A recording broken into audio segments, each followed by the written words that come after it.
Hello the internet, welcome back. I just woke up and saw that they have posted already a bit earlier than usual the kits for both characters, so I haven't even seen them beforehand. Let's check what's going on. Let's see if it's gonna be worth pulling for them or not on paper, how they're looking, right? And then obviously tomorrow we will be pulling live. If you guys wanna come by, say hello. So let's start with Lapchan, with the hero herself. I wanna see her ultimate more than anything. Okay. Okay, too much. Let me see. Is that a machine gun conversion, or is it still just her normal rocket launcher? Right, ultimate. The ultimate is pretty cool, but I would not go for the MLB on her, at least for now, right? Because it's still, you know, non-limited B3 rocket launcher. So, non-limited B3. Let's go into skill 1. It's a passive skill. We also have the usual rocket launcher stuff. It is pretty standard. Oh. Huh? Wait. Huh? What you mean ammo capacity 120? Okay. So it is going to be like a semi-machine gun? We'll see. Okay. Let me see. Activates at the start of the battle. Affect self. Attack increases by 4.5% and 0.5% of the skill user final max HP continuously. Okay, so a nice attack buff just early on for free. Activates when performing a full charge attack, affecting herself.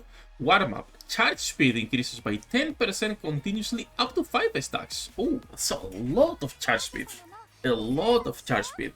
And it's continuously as well. So the moment you do 5 full charge attacks, you might be able to go into spamming. Let's see. Activates when warm-up is at max stack, so after 5 attacks. Remove the stacks and affect self. Change the weapon in use. Electric power, fully full charge. Damage goes to 9.45%, and I assume goes into a machine gun. Max ammunition capacity 120.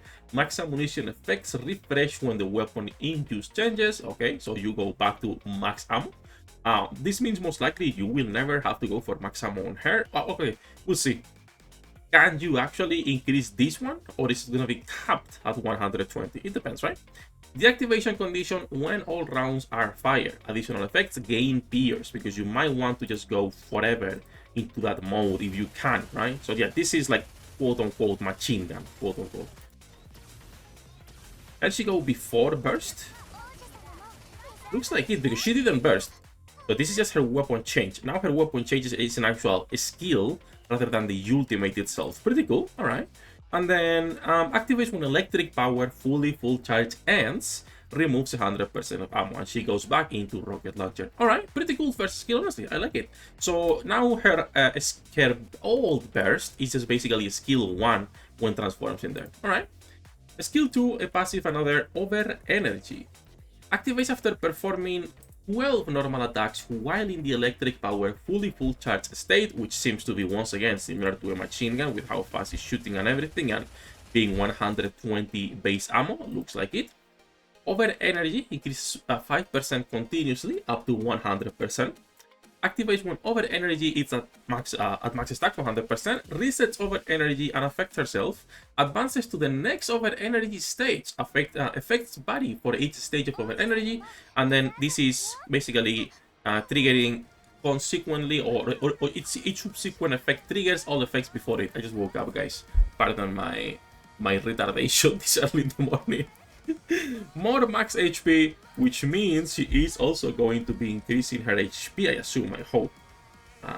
I don't know if this buff procs only once because it's at the beginning and then it's continuously, or it will actually, you know, refresh for when you increase your max HP. And then activates when entering burst stage 3. She does not need to burst for this. Attack damage increased by 52% at level 10. Huge buff in there. And then lastly, we have her burst, which is just Mjolnir, 40-second cooldown, basic stuff. For her own, her own self buff, 63% attack for 10 seconds, affects all enemies dealing 2.9% of final attack as burst skill damage, and activates when the skill user is at a stage 1 or higher of over energy, which should almost be always, considering, you know, it's only 12 attacks and you are a machine gun, that it's pretty easy to get. Also, this is 900 extra % of final attack per stack of over energy, or per over energy stage as additional damage. And you have up to 4 stages. That is a lot of damage. I do like her hit. Even as a win DPS, I thought she was gonna be worse, but it does look like she might be able to compete for sure. I don't think she will compete with the heavy hitters, but still, you can pair her with Liberalia if you wanted, so you could be going for that. You could be pairing her with any character that gives charge speed. I think Mana is gonna be a bit of a copium case, but would be.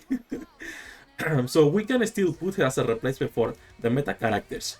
I'm curious on her damage output and how it's gonna be looking in contrast to, for example, let's say Black Ranger, in contrast to Wasuka, even in contrast to SBS, just to see how she's performing. We will be testing tomorrow. We have at the moment 60 rocks, I believe, 25 there, and then 30 right here. So we'll see what's going on with that. Hopefully it's enough. It's a lot of copium, however. That's for Laplace. I do like her kit. I'll update the website after this video ends, so you guys have the skills already in there. And now let's check actually the one I'm more interested in, which is gonna be Maxwell, Mommy Maxwell assets. Meh. Nice idle pose here when reloading. Not the fan of her shooting pose. Don't get me wrong, nice ass, but meh. What is her burst?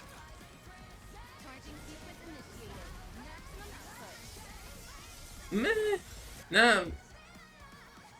I feel her idle, it's fantastic. Anything else I'm not really sold into. B2, but perfect.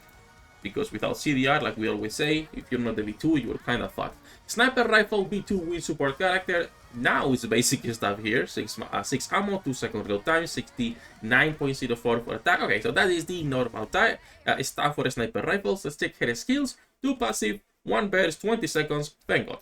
Skill 1, sequential limit release, passive. Activates when performing a full charge attack, affects all allies, max HP, increase 1% of the skilled user's max HP continuously. So she might be just up to 30 stacks. Okay, so this is just for our Lapchan, because her attack buff will scale with this. Activates when entering versus stage 3, affects all allies, attack damage increased by 10% for 5 seconds. I know a lot of people will be like, oh, 10% is not enough. Guys, up until now, 10% has been fine for supports. It's not like you need it's not like you will need a lot more in terms of like the buffs. Attack damage 10% at level 10 on Siren, and Siren has been a meta character just until Annie's Star came out, right? It's completely fine. So that's the skill 1. Okay, pretty interesting. This means you can be pairing them together if you wanted, or you could be going just for Lapchan on its own, and she should still work, no problem. But still, you can put them together. That's nice. Skill 2, output switching sequence, another passive. Activates when using a burst skill, affects all allies, attack increases 1% of the skill user final max HP for 15 seconds. 1% only, that's interesting. But it is based on the final max HP, so this could be a small one. Let me see. Activates when using burst skill, affects self, overcurrent, attack increases 30% continuously, up to 5 stages in total. This is for herself as a supporter sniper rifle. And then activates when performing a full charge attack, affecting all allies, increasing or filling the burst gauge by 7.15%. That is pretty nice, and that is similar to our Helm Treasure, which is welcome for burst generation. Faster rotations always means more damage. The more you are rotating, if you have a cooldown reduction, the more damage you are dealing. So that's nice. And then burst skill, Matisse Uber Buster. 20 seconds. Changes the weapon in use by the Urvaster. Charge time is fixed, sadly. Effect varies according to the stage of overcurrent, which is on the skill 2 right there, overcurrent. And then only one effect is triggered at a time. So in contrast to Lapchan, which will be triggering every subsequent effect, she will only be hitting one. So stage 1 or below, fixed at 3 seconds, stage 2 at 2.5, stage 3 at 2 seconds, stage 4 at 1 seconds, and stage 5 or above, fixed at 0.4. Okay, so that is an omega fast charge, so you really don't care about charge speed boosts, right? Like, it doesn't really matter, because if you're gonna be at stage 4 already or stage 5, it means you are instantly shooting that. Damage 350% of final attack, full charge damage 300. Okay, so do you even really care about her damage though? She does gain PS, and she's providing for everyone in the team 25% attack damage for free in there. That's nice. Okay, it's a P2 with decent boosts. So we could be seeing her just because she's providing us with some 30% max HP. It will take time to fully stack this up because we need to full judge attack 30 times, right? But still, 30% max HP. She's providing you with 10% attack damage. Oh, it's only 5 seconds. That is a pity, because she would mean you would have like a total 35% attack damage for 10 seconds, but you are only going to be getting this 10% for 5 seconds, which is still fine. You know, liter is still also 5 seconds, and it's still huge, more than enough. It's a pity that this normal attack it's for herself, but still it's fine because overcurrent means she's going to be also doing some damage herself. The only thing that I'm curious is how long it will take to fully stack this max HP. Outside of that, nothing else, honestly. Looks like a pretty basic beach character on herself, at least. I do like Maxwell more, design-wise. I do like his support because it means I don't have to spend rocks on her. Yes, sure.